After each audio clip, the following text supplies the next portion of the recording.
Every summer, the Southern Baptist Convention, or SBC, holds elections for several important offices. Perhaps the highest profile of these is that of the denomination's president.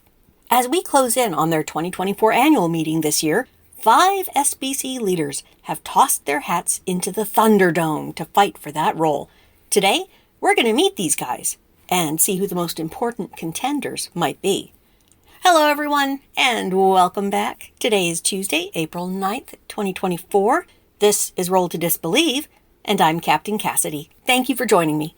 Thanks as well for all your kind wishes. Gosh, it's been a hard week, but Mr. Captain's doing a lot better now. He's moving around again, he's trying to make himself useful, but he's still not back to tip-top shape quite yet. Bother is not taking it extremely well. She's taken to sleeping on my side of the bed because he keeps on stealing her midday nap spot.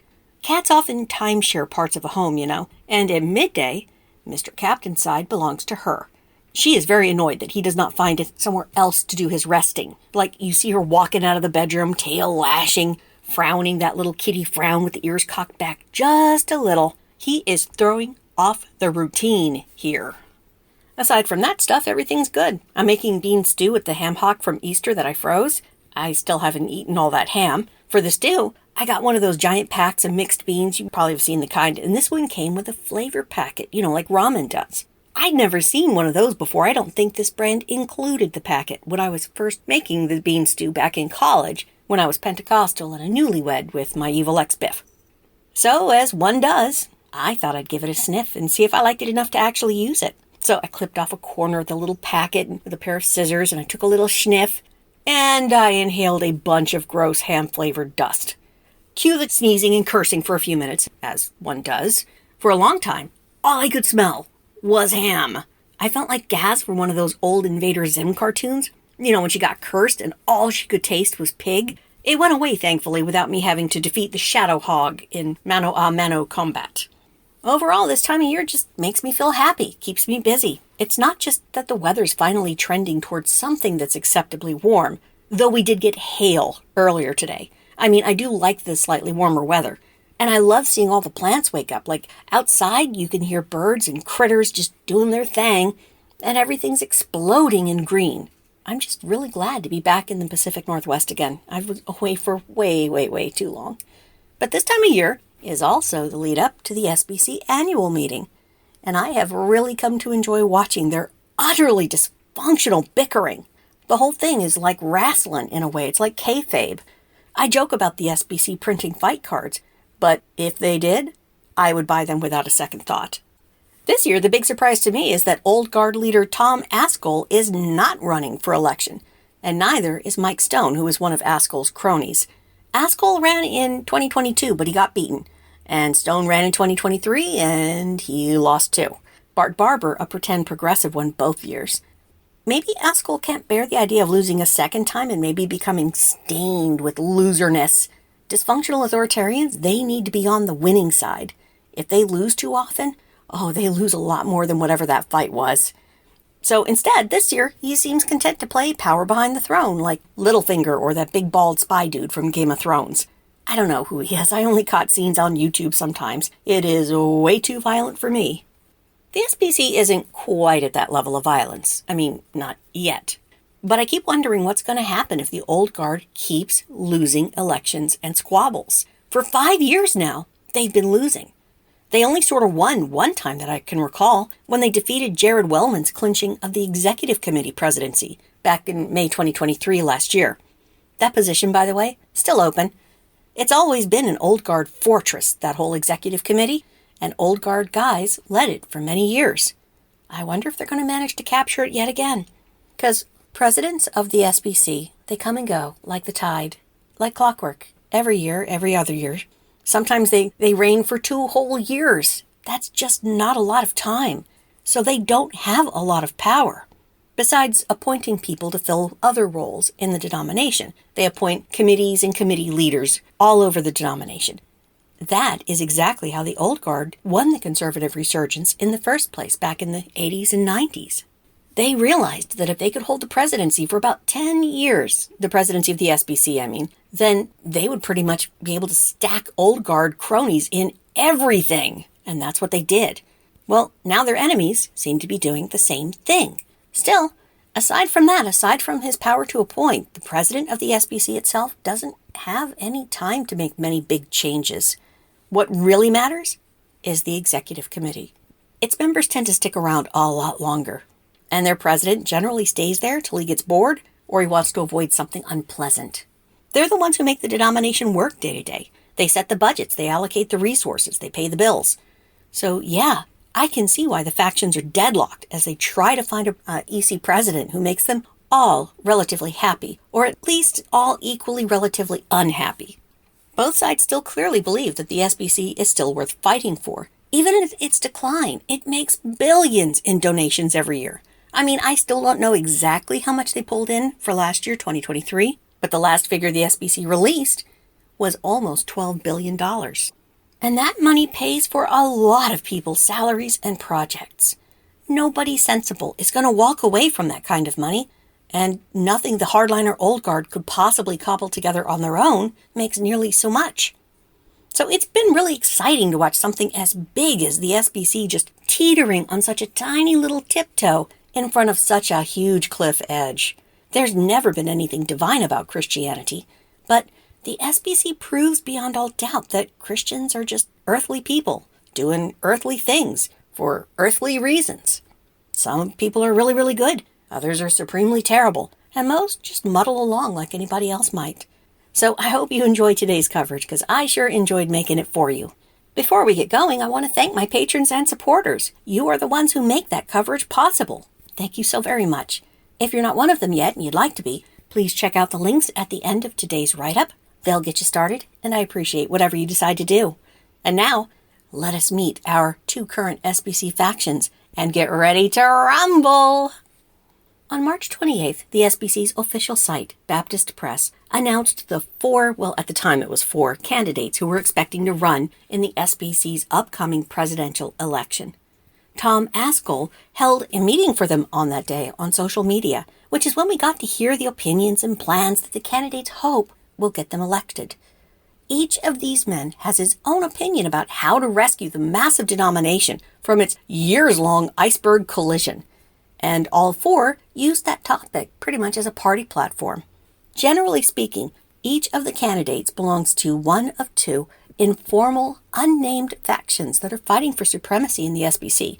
A while ago, I called them the Old Guard and the Pretend Progressives. In terms of belief, there really isn't much doctrinal difference at all between the two.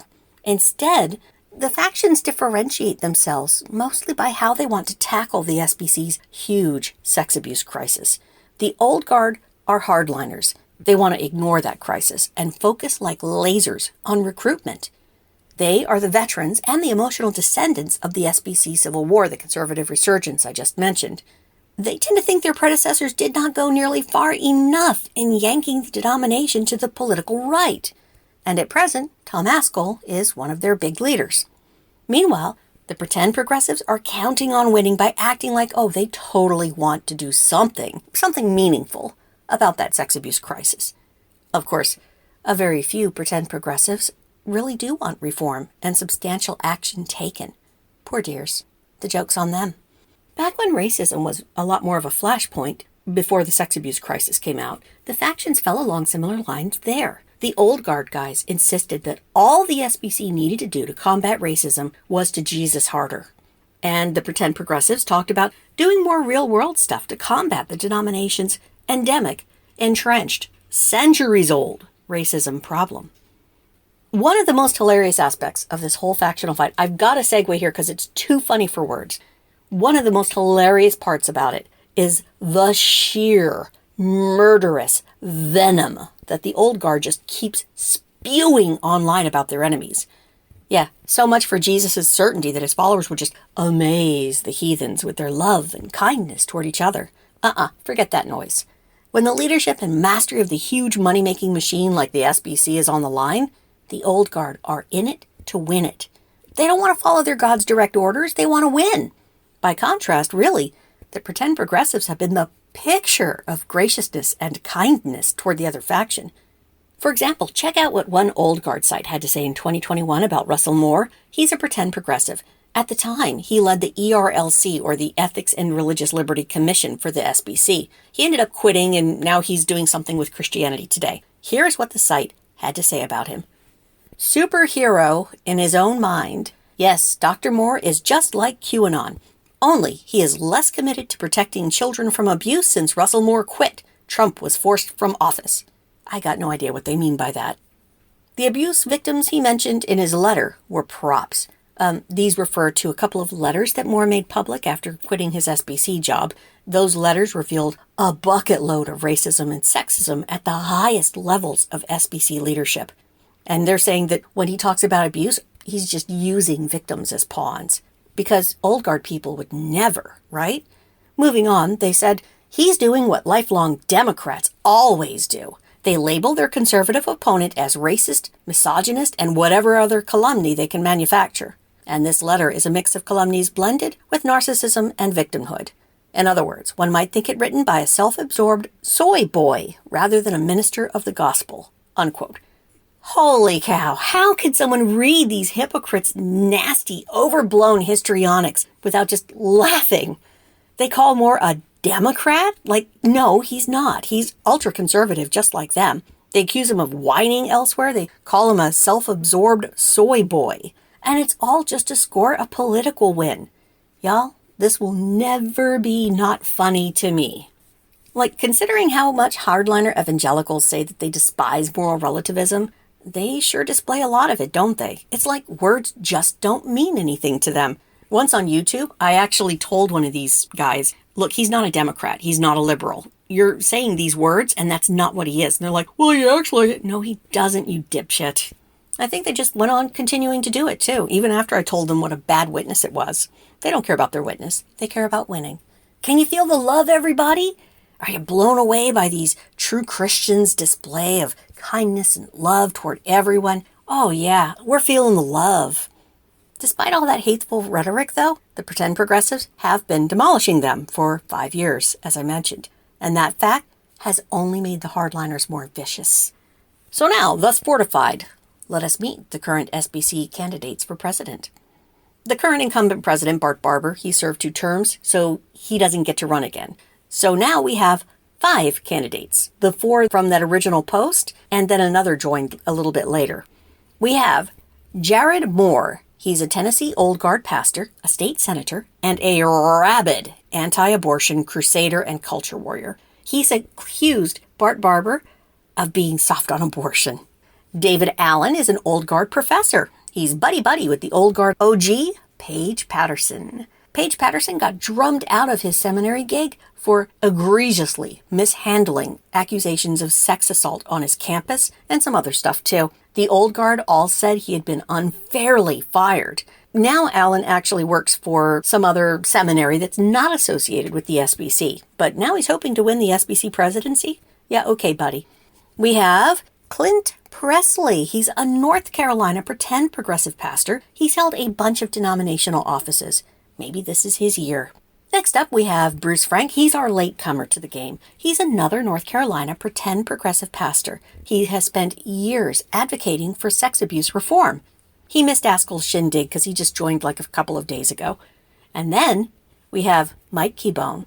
He's a Native American pretend progressive pastor from Oklahoma. He has served on the executive committee for quite some time, and he also helped write an official SBC resolution about the forced conversion of Native American kids.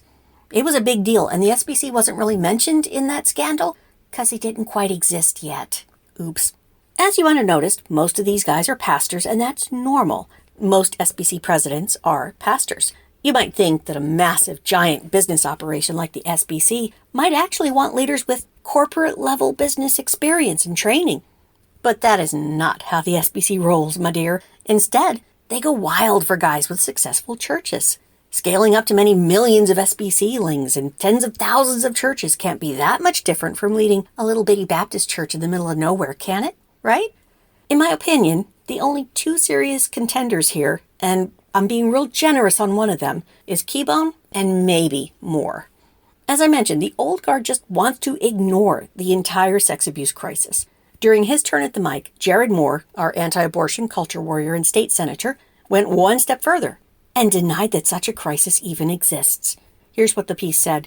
It's such a heinous sin, meaning sex abuse. But the short answer is no, there is not an abuse crisis in the SBC, said Jared Moore, while acknowledging individual high-profile cases of abuse, unquote. Moore did correctly point out that, quote, there is no tangible proof that children are safer today in the SBC than they were 5 years ago, before the whole abuse crisis became public knowledge. And yet, somehow he couldn't make the leap from that to serious and meaningful reform still being needed. Instead, he implies that because the pretend progressives haven't made children safer, the whole effort just needs to be wadded into a ball and tossed into the trash can. First of all, we can probably lay some of that blame for the delay in making reform at the old guard's feet. They have been kicking and screaming the entire way. And secondly, why don't we apply the same reasoning to that take no prisoners abortion stance of his, huh? After all, everything he wants about abortion doesn't lower abortion rates. Worse, his position leads only to more dangerous abortions being performed, which leads in turn to more women dying. In fact, the agitation of forced birthers might only increase the number of abortions. And religious affiliation doesn't really have much to do with abortion rates. The very women that are demonstrating in front of a clinic might become its own clients in time. It's happened many times. There's a link in there. It's called The Only Moral Abortion is My Abortion. And it's how these women rationalize going from protesting to asking for care. I'm not a lawyer now, but I would venture to guess that SBC leaders' long-standing habit of keeping track of ministers accused of sex abuse means they knew about the abuse for years. And knowing about abuse and not doing anything about it sounds kind of iffy to me, legally and morally speaking. I mean, yes, their God does that all the time. He's famous for it. But most people are a lot more moral than that. Out here in reality land, if we find out someone's being abused and we do nothing, that's not only immoral, but it's quite possibly illegal. Moore's fellow Old Guard member David Allen agreed that the sex abuse crisis isn't really a crisis. No, it's just a, quote, serious issue, unquote, and it requires SBC leaders' attention, but that's not a crisis to him. Instead, he insisted that sex abuse was a problem that SBC member churches themselves needed to deal with. All the SBC mothership should be doing, he thinks, is, quote, training, abuse prevention, and survivor care, unquote. And then he said, really, actually, their God needed to tell them what to do anyway, and he hasn't really spoken yet. Allen said, quote, we're going to need heavenly wisdom to address the issue. Too bad Jesus hasn't seemed all that interested in helping anybody, except the abusers and their shield men.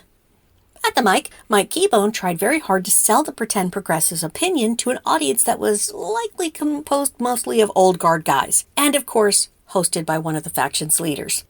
In terms of SBC leadership amid the sex abuse crisis, Keybone has been a powerful voice for survivors and reformists. When the executive committee hired Guidepost to do a full investigation into sex abuse in the SBC, and then more importantly, to release their findings publicly and be utterly transparent about it, Keybone was right there to defend that expensive decision, while the old guard freaked right out about Guidepost tweeting one time in support of LGBTQ rights.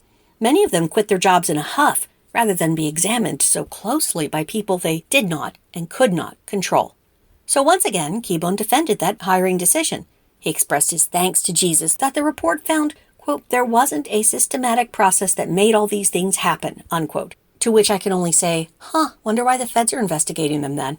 And then he lamented that not much has been done about that crisis. He said, quote, I don't look at the dollars as wasted. I think it was necessary for us to see where we were at and what was going on. I praise God that so far it looks like there wasn't a systematic process that made all these things happen. But what it hasn't addressed is the definite abuse that we're seeing in lots of churches all over the country, unquote. Afterward, the fellow pretend progressive Presley sorta kinda agreed. Yeah, sex abuse is a crisis.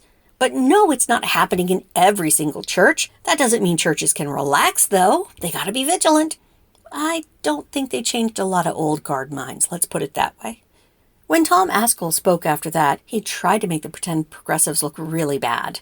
Quote, discussions over funding have suggested that all Southern Baptist churches, guilty or not of harboring sexual abuse, should support training and any kind of remuneration to sexual abuse survivors, Askell said, later acknowledging that nothing official had been proposed. Do the candidates support that? Unquote.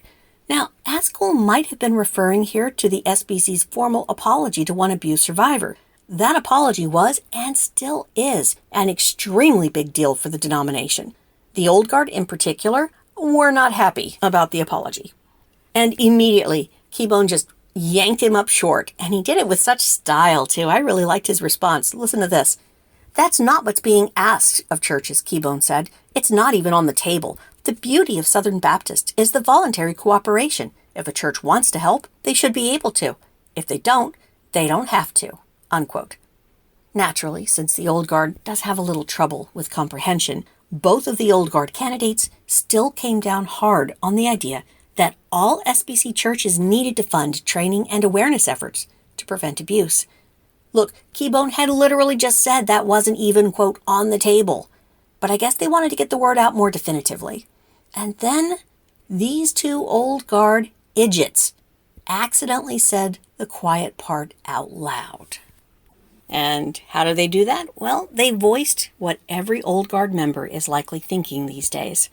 The OP says, "The SBC is a voluntary association of churches, and my church is not responsible for what a church 1,000 miles away did," Morse said. "I think it's a bridge too far," Allen noted. "I think that's a form of corporate guilt, and unwise, and even opens the door to lawsuits." Unquote. And there it is. There it is. That's why Ronnie Floyd quit his executive committee leadership role in such an abrupt huff. It's why the SBC's lawyers quit en masse as well. From the very top of SBC ranks down to the little bitty trustees in the executive committee, this is the one concern that has them all quivering in their booties. What happens when these abuse survivors decide to sue the denomination itself for not properly controlling the ministers in their member churches? How much culpability will the SBC as a denomination bear for that abuse? The pretend progressives don't seem all that concerned about lawsuits, but I don't think the Old Guard thinks about much besides that. I'm sure they're thinking as well of all those Catholic dioceses that are suddenly declaring bankruptcy over sex abuse survivors' lawsuits.